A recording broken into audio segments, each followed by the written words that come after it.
everyone, this is Eric from Solomonic Demons Productions, and today I want to talk about my 2004 Jackson JS30 Dinky, the guitar that you guys have on the screen. I bought this guitar a couple of months ago new. Yeah, I got a guitar from 2004 new on 2026. This was a new old stock, and when I saw it available online in the store that I purchased it from, I couldn't resist to click it. I couldn't resist to get it because I always wanted to have a Jackson JS30 when I was young, when I started playing guitar. I started playing guitar around 2005, and the first guitar that I got was a very affordable, cheap copy of a Stratocaster. And for me, getting a Jackson JS30 back then was something impossible because these guitars were very expensive in my country. And especially for me, that I was a 15-year-old kid trying to play guitar, it wasn't going to happen. So like I said, when I saw this guitar new, I couldn't believe it. And I had to click it, especially because it also was on a really good price. And around the same price that it is a new Jackson JS32, that it is what right now we have on the market. Now, since I got this guitar, I haven't been able to put it down. You guys have seen this guitar in a couple of videos, and I'm not just getting nostalgic here. This is not something, the guitar, that I couldn't afford when I was a kid. This actually really surprised me. Now, a lot of things have changed since 2004 when we talk about affordability in guitars. The majority of guitars that are very affordable these days are made in China or Indonesia. But this guitar was made in Japan. I mean, what is the difference with the guitars that we have today? But after spending some time with this one, I'm starting to think that some of these models were actually built better than many modern entry-level guitars. One of the things that most surprised me about this guitar was that the fretwork is actually very good. The tuning stability is decent. The guitar resonates well unplugged. It didn't have any kind of fret sprout. It didn't have any kind of uneven frets. Even when I changed the tuning and I changed the action on the guitar, everything still was resonating good. Now, in the early 2000s, many guitars like these were made in Japan, and the Japanese factory had a reputation for very consistent quality. In the fact of the JS30 models, these were produced from 2000 to 2009, with some of the early ones made in Japan before they shifted the production to India. And that's where we had a problem. Like I said, this one was made in 2004, so at least until 2004, we had really well-constructed instruments. Alright, so this is my Kramer Striker. And I have this guitar for almost a year. This guitar was constructed in 2024, and I bought it new. And it cost me $250, but the MSRP of these guitars are things that are $350. Something like that. If we compare these two guitars, the Kramer, when I bought it, it had a very bad fret sprout issue that you weren't able to play the guitar if you tried to play it like that, because it will cut your hands.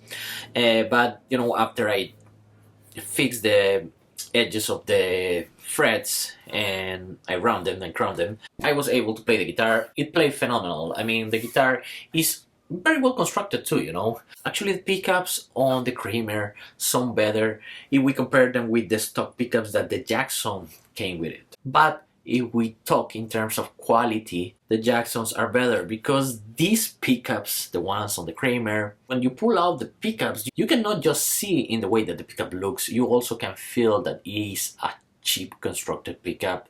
The wires on it are very crappy, and also if the wires are connected right and you ground the guitar how it's supposed to be, these pickups always gonna give you like a static sound, and that doesn't feel right. And also the potentiometers on the Kramer are very crappy. Another problem that I had is that when I changed the tuning on the Kramer, I start getting dead frets because I also had to adjust the action and the truss rod on the guitar.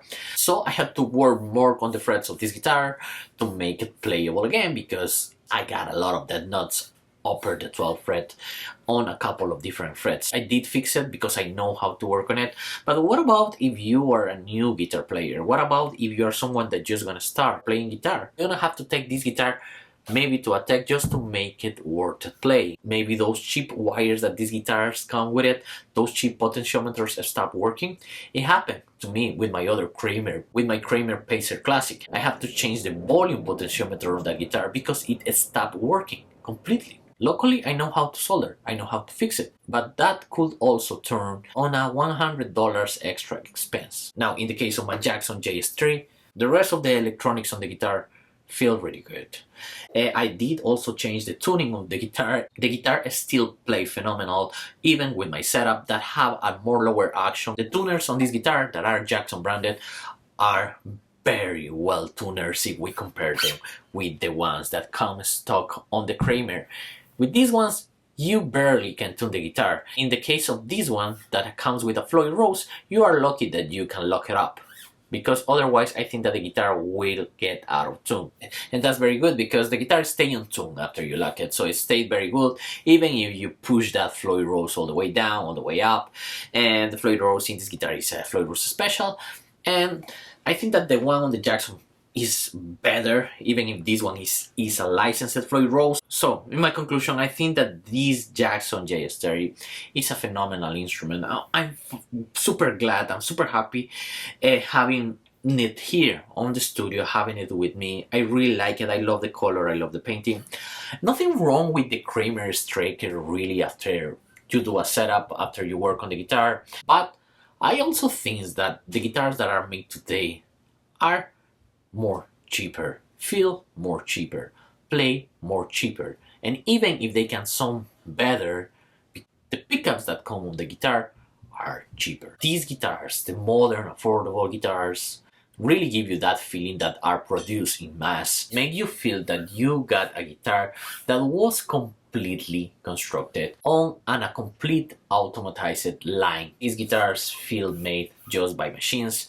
In the case of the JS30, you still have human touch that today you can only find in fine instruments or pro line instruments. So hopefully everyone liked this video. This was Eric from Solomonic Demons Productions. Take care